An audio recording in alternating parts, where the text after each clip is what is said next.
island of Nusa Penida in Indonesia. Seaweed farmers, their lives dictated by the rise and fall of ocean tides, tend to their crops. It's a tough existence, one reinforced by the inhospitable nature of the island.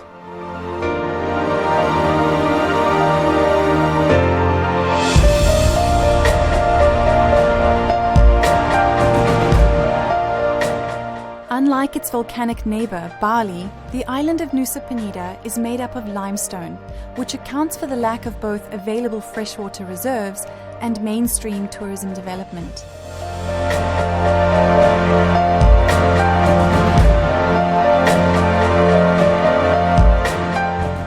Forested areas, made up predominantly of bamboo and various palm trees, are dotted around the low-lying areas of the island, and it is here, on this sparsely populated limestone outcrop, that we can find one of the world's rarest of bird species. The Bali Starling, striking in its appearance with white plumes and dashing blue streaks across its eyes, has long been a highly prized species by collectors the world over. So much so that in 2004, there remained an estimated wild population of just 12 individuals. Endemic to Bali, the scarcity of the bird drove up its market value to a point where some are rumoured to have sold for many thousands of dollars. A traditional saying on the neighbouring island of Java suggests for a man to be seen as perfect, he would need to have amassed sizable wealth, have something to write with, have numerous wives, must own an important weapon, and finally, have one or more caged songbirds. He could have the first four elements, but without the songbird, the Bali Starling of which is a veritable maestro, he would still be considered imperfect. Away from the tourist zones and plush resorts of southern Bali, this bird and animal market in the island's capital, Denpasar, gives an idea into the extent of the trade. Similar markets, many much larger than this, can be found in all major cities and towns throughout Indonesia. Cages of songbirds of all shapes, sizes and colors line the streets, and it's not just limited to birds. Reptiles, primates and more are openly on display. So rife is the modern-day trade in birds that when the filming team switched to a hidden camera, they were soon offered a protected Javanese barn owl for the discounted price of just $70 US. From Nusa Java.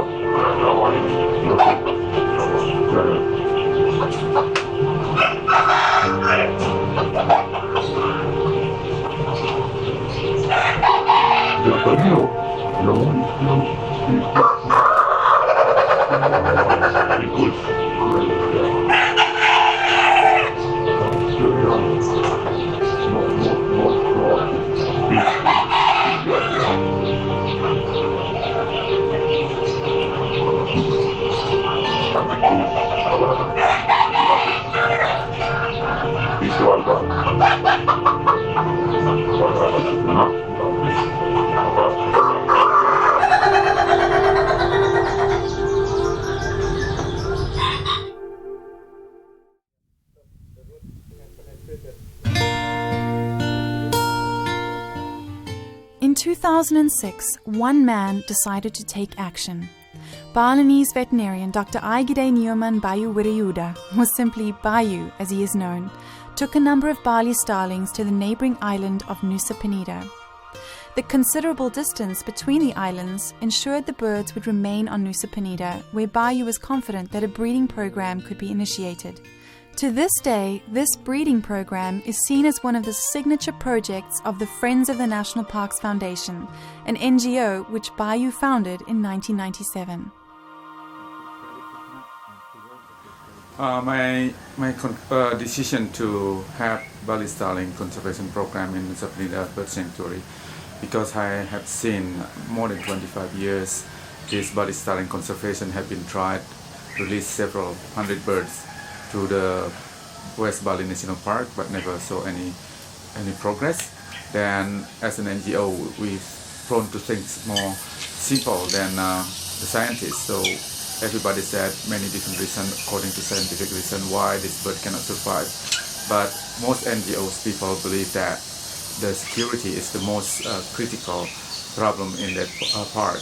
So that's what we try to overcome, and we are very lucky to get support from the community in Nusa Penida Islands to establish traditional regulation for bird protection, making the whole 3 islands become bird sanctuary.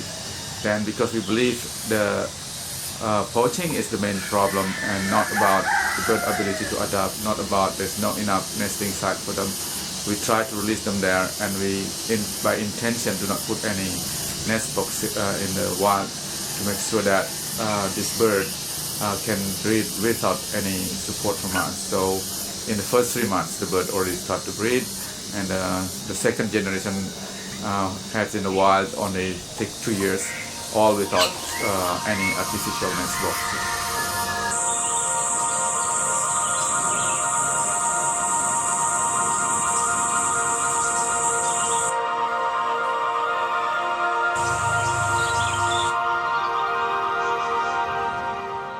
Since the start of this repopulation program, the trend has been positive, with estimated wild population numbers increasing, as Bayu explains.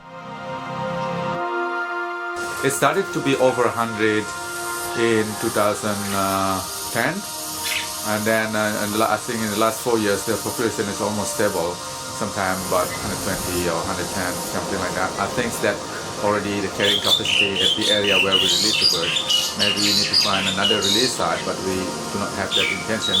The biggest purpose for me, that project, is to show people that this bird is very adaptable, and the community-based conservation will give more success. Because if we only rely on the officer, they have working hours. But if we get the support from the community, everybody will help us for that.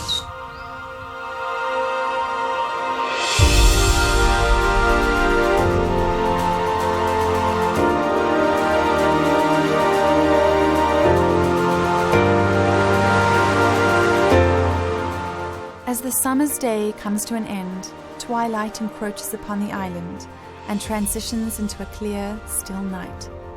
With just 3 months of rain per year, the daily struggle for sustenance continues.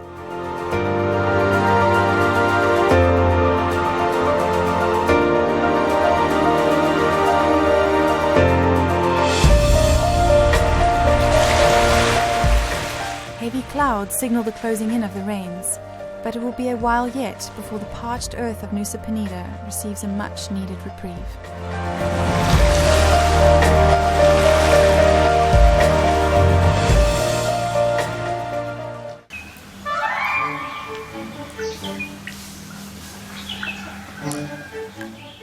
Water is scarce on Nusa Penida.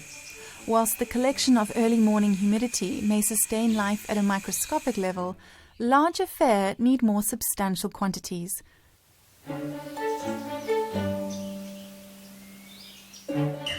Capitalizing on the questionable plumbing abilities of the local handyman shows the adaptability of the wildlife of the region, and in particular the Bali Starlings, who've become accustomed to sharing their territory with the islanders.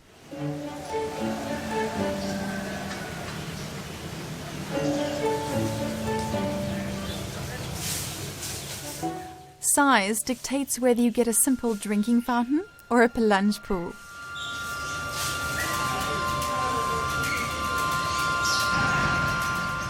Needless to say, the Bali Starlings have adapted well to their environment and start the day off by quenching their thirst.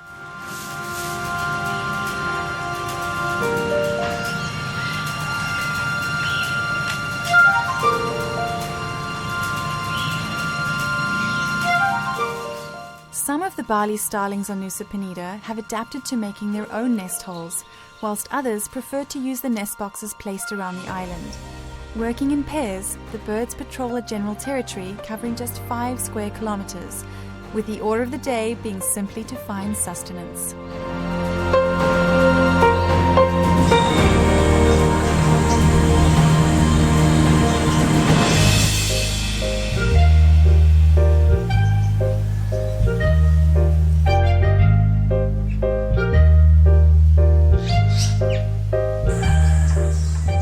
As the mercury rises and the heat of the day builds, Bali starlings can be spotted scratching around in the undergrowth for bugs and seeds to eat.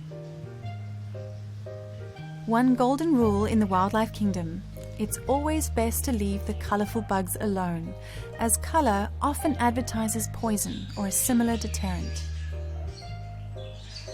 Fortunately for the Bali starlings, however, there is one wide-ranging and readily available commodity on the island, which offers potential sustenance throughout the year: mangoes. When ripe, the fruits drop to the ground, providing easy pickings for the starlings. But as with anything sweet and sticky, it also acts as a dinner bell to others.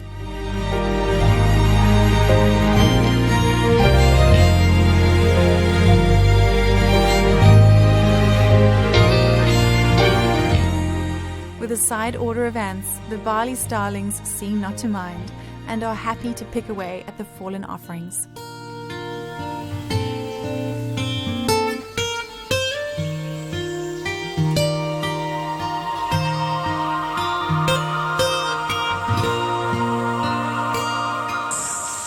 It is late November. Normally at this time of year, the rains should be falling, quenching the thirst of this barren land and igniting the riotous cycle of life. Wildlife and insects coordinate their mating and birthing cycles in synchronization with these rains, as it is this which sustains all life on the island. But so far this year, the rains have not come.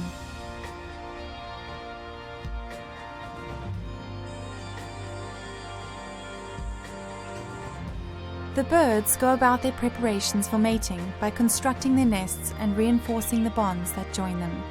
But they, like everyone else, are left waiting.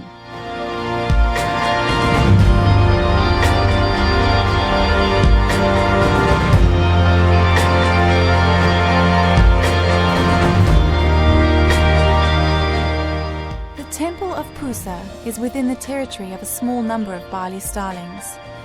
Its towers offer themselves as vantage points to sit and wait for the rains, a wait that seems to take longer and longer each year.